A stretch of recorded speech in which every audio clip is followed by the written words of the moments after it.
Hello everyone, welcome to our channel. Myself Srishti Agarwal. एक बार फिर से स्वागत है आप सभी का स्कूल राजथोरी में, जहां पर मैं लेकर आई थी प्रभा इंग्लिश क्लास 6 to 7 के लिए। जहाँ अब तक हम देख चुके हैं वर्कशीट 40 तक कंप्लीट सॉल्यूशन। अब इस वीडियो में स्टार्ट करेंगे वर्कशीट 41 से कंटिन्यू।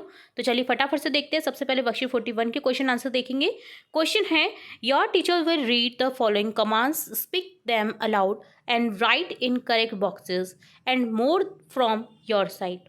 तो जो आपके टीचर्स के द्वारा कुछ कमांड दिए जाते हैं वो आपको यहाँ पर देखने हैं, ठीक है, और उन्हें तेज़ी से बोलना है और आपकी साइड से भी आप ऐड कर सकते हैं। जैसे फॉर्म अ सर्कल, गोला बनाओ।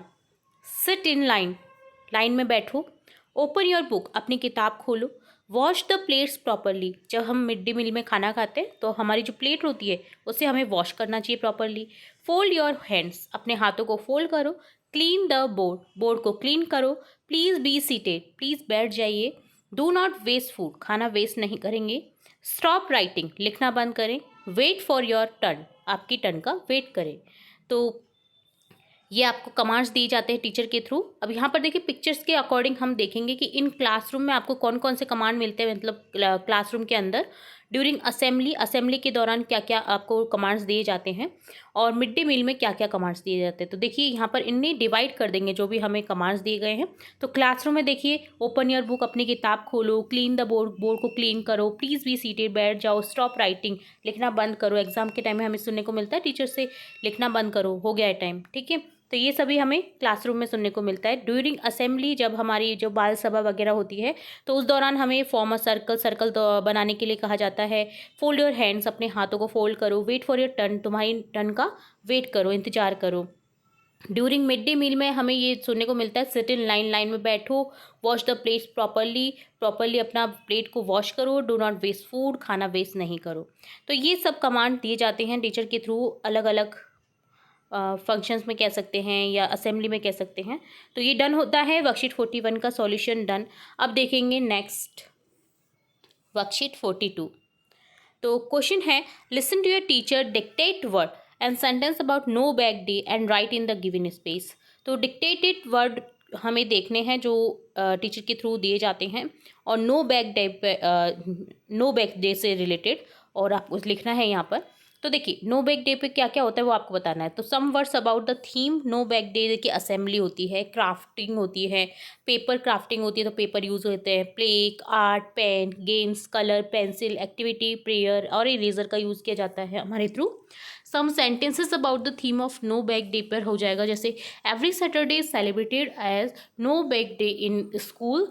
The aim is to give students a platform where they can identify themselves outside of classroom education or develop new skill. Why this workload and stress would be decrease. इससे क्या होता है ना, जो workload होता है, जो स्ट्रेस होता है स्टूडेंट्स में पढ़ने का, वो कम हो जाता है, क्योंकि असेंबली के दौरान उन्हें काफ़ी सारे गेम्स खिलाए जाते हैं, ठीक है, और असेंबली की जाती हैं, उनकी हॉबीज़ की जाती हैं उनके थ्रू, टीचर्स के थ्रू, ठीक है। तो इस तरह से डन होता है आपका ये वर्कशीट 42 का सॉल्यूशन डन। नेक्स्ट देखेंगे वर्कशीट 43 का सॉल्यूशन। क्वेश्चन है, locate the different things, animal, birds, clothes in your surrounding and write their name in the columns given below as per their colour. तो आपके आसपास आपको देखना है, नोटिस करना है कि आपको एनिमल कौन कौन से दिखाई देते हैं, बर्ड्स कौन कौन से दिखाई देते हैं, कपड़े कैसे दिखाई देते हैं, ठीक है। तो आपको कॉलम में लिखना है। जैसे ग्रीन, ग्रीन में देखिए क्या क्या दिखाई देता है हमें, कौन एनिमल आप लिख सकते हैं, बर्ड लिख सकते हैं, क्लॉथ्स लिख सकते हैं, थिंग्स लिख सकते हैं। तो देखिए पैरट, लीव्स ग्रीन होती हैं, शर्ट ग्रीन हो सकती है, pen, T shirt, bottle, bag, hat. इसी तरह से ब्लू में लिखेंगे जैसे sky, shirt, pen, book, bottle, pen, notebook, pencil. Pink में लिखेंगे जैसे dress, bag, purse, towel, soap, shampoo, gown, pen, flower. इसी तरह से रेड में लिखेंगे जैसे फ्लावर हो गया, सोप हो गया, shampoo, bag, bangle, dress, shirt, T shirt. इसी तरह से येलो में देखिए टाइगर येलो होता है, हम जू में देखते हैं। फ्लावर हो गया, काऊ हो गया, डॉग। इसी तरह से ड्रेस हो गई, T shirt, shirt, pen, house भी लिख सकते हैं यहाँ पर। तो अपने अकॉर्डिंग आपको इन कॉलम्स को फिल करना था। तो ये डन होता है वर्कशीट 43। नेक्स्ट देखेंगे वर्कशीट 44 का सॉल्यूशन। क्वेश्चन है look at the given space, given picture story carefully and complete the story given below. तो पिक्चर स्टोरी दे रखी है आपको 1 to 4 देखिए, तो इसे केयरफुली देखना है। अब आपको कंप्लीट करना है देखिए सेंटेंस में जो ब्लैंक्स है। It was a beautiful day today, आज बहुत ही अच्छा दिन है, अच्छा दिन था। Ashish and Suraj left for school a bit early, थोड़ा सा वो जल्दी निकले आशीष और जो सूरज है स्कूल के लिए। They always went to go together, हमेशा वो साथ में जाते हैं। As always they took out their cycle, हमेशा उन्होंने अपनी साइकिल ली। And Ashish wore his helmet, Ashish ने अपना हेलमेट पहन लिया। Today also Suraj forgot his helmet, तो क्या हुआ है, जो सूरज है आशीष का फ्रेंड, वो अपना हेलमेट भूल जाता है।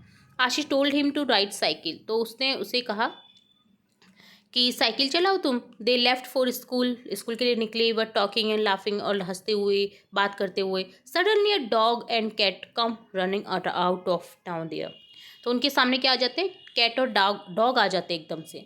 The dog was chasing the cat, cat के पीछे भाग रहा था डॉग, ठीक है, चेसिंग मतलब के पीछे। बोथ फ्रेंड्स यानी पीछा करना। बोथ फ्रेंड्स गॉट स्कैर्ड, दोनों डर जाते हैं। Pull the brakes, brakes down करते हैं, ब्रेक्स पुल करते हैं, खींचते हैं ब्रेक्स को। Both falls on the road, और दोनों गिर जाते हैं रोड पर। तो and Suraj hurts his head, और सूरज ने हेलमेट नहीं पहन रखा होता तो उसे क्या होता है, सिर पर चोट लग जाती है। His teacher and friends visited his home to check on his health, तो टीचर और उसके फ्रेंड्स जो हैं वो विजिट करते हैं उसके घर पर उसके हेल्थ के बारे में जानने के लिए। They brought fruits of for him, उन्होंने अपने सूरज के लिए काफ़ी सारे फ्रूट्स लिए। Then his teacher told to be careful, तो जो टीचर है उसे कहता है कि तुम केयरफुल रहा करो जब चलाते हो साइकिल, तो ऑलवेज बियर हेलमेट, और हमेशा हेलमेट पहनो। While riding his cycle to be safe, जब भी तुम साइकिल चला रहे हो सेफ रहने के लिए हमेशा हेलमेट पहनो। तो इस तरह से यहाँ पर देखिए सेफ्टी प्रिकॉशन बताया गया है। चाहे हम साइकिल ही चला रहे हो पर हमें यूज़ करना चाहिए साइकिल में भी जो छोटा सा हेलमेट होता है यूज़ करने के लिए, वो हमें यूज़ करना चाहिए, तभी हमें साइकिल चलानी चाहिए ताकि कोई भी दुर्घटना होने से बच सके। अगर हेड पर इंजरी होती है तो वो सही नहीं होती है, ज़्यादातर हेड पर इंजरी होती है क्योंकि हम सिर के बल गिरते हैं, तो इसका ध्यान रखना होगा। ठीक है, तो ये डन होता है वर्कशीट 44। अब देखेंगे वर्कशीट 45 जिसमें क्वेश्चन है हियर आर सम बलून्स, कुछ बलून्स दे रखे हैं यहाँ पर। Colour each set of opposite word in the same colour and right the pair below. तो यहाँ पर देखिए आपको अपोजिट वर्ड्स को सेम कलर में आपको करना है। जैसे एग्जाम्पल मैं आपको बताऊँ, जैसे फास्ट है तो फास्ट को आप करेंगे जैसे पिंक कलर से, तो आप स्लो को भी पिंक कलर से करेंगे। इसी तरह से कोल्ड को आप करेंगे जैसे ग्रीन कलर से, तो यहाँ पर कोल्ड का क्या होगा, हॉट, तो ये भी ग्रीन हो जाएगा। ठीक है, इसी तरह से क्लीन को आप करेंगे ब्लू कलर से, तो क्लीन का क्या हो जाएगा, डर्टी, ब्लू हो जाएगा। इसी तरह से रिच, अमीर, रिच का हो जाएगा अपोजिट पुअर, गरीब। ब्लंट, शार्प, ब्लंट होता है जो भोंटा हो जाता है, ठीक है, भोंटा बोलते हैं उसको। तो शार्प होता है नुकीला, तीखा, धार वाला। ठीक है, तो ये रेड कलर से जैसे कर दिया हमने। तो इस तरह से आपको डिफरेंट डिफरेंट कलर से अलग अलग जो पेयर्स है अपोजिट वर्ड्स उनमें कलर करना था और लिखना है आपको इन पेयर्स को। जैसे fast slow, rich poor, dirty clean, गंदा साफ, शार्प ब्लंट, नुकीला या धारदार, ब्लंट होता है भोंटा। इसी तरह से कोल्ड हॉट, ठंडा गर्म। देन सेकंड क्वेश्चन है right synonyms of this words. Synonyms अर्थात समान अर्थ वाले शब्द आपको लिखने हैं। जैसे सिक का हो जाएगा इल, चैट का हो जाएगा टॉक, सिक यानी बीमार। सिनोनिम्स होते हैं एक जैसे अर्थ वाले शब्द। ठीक है, तो यहाँ पर देखिए एक जैसे अर्थ वाले शब्द हैं। सिक का इल, बीमार, चैट टॉक बात करना, अराइव कम आना, अराइव होना, पॉपुलर फेमस, फेमस विख्यात। ठीक है, इसी तरह से रॉन्ग मिस्टेक गलती, प्यूपिल स्टूडेंट, प्यूपिल भी कहा जाता है स्टूडेंट को, मैरिज वेडिंग, परचेज बाय। अब देखिए दोनों अर्थ एक जैसे हैं। जैसे बाय होता है खरीदना, परचेज होता है खरीदना, बट बाय नॉर्मली चीज़ें जब हम खरीदते हैं तो बाय का यूज़ करते हैं और कोई महंगी चीज़ खरीदते हैं तो हम परचेज का यूज़ करते हैं। तो इसमें भी यूज़ होते हैं बट ये एक जैसे अर्थ है इनका। ठीक है, खरीदना ही होता है इनका अर्थ। वीप, क्राई, रोना, जॉय, डिलाइट। ठीक है, तो इस तरह से ये डन होता है आपका वर्कशीट 45। तो यहाँ पर हमने देखा वर्कशीट 45 तक सॉल्यूशन। नेक्स्ट वर्कशीट हम नेक्स्ट पार्ट में देखेंगे। तो जुड़े रहना है आपको इसी तरह हमारे चैनल के साथ। वीडियो को पूरा देखने के लिए धन्यवाद।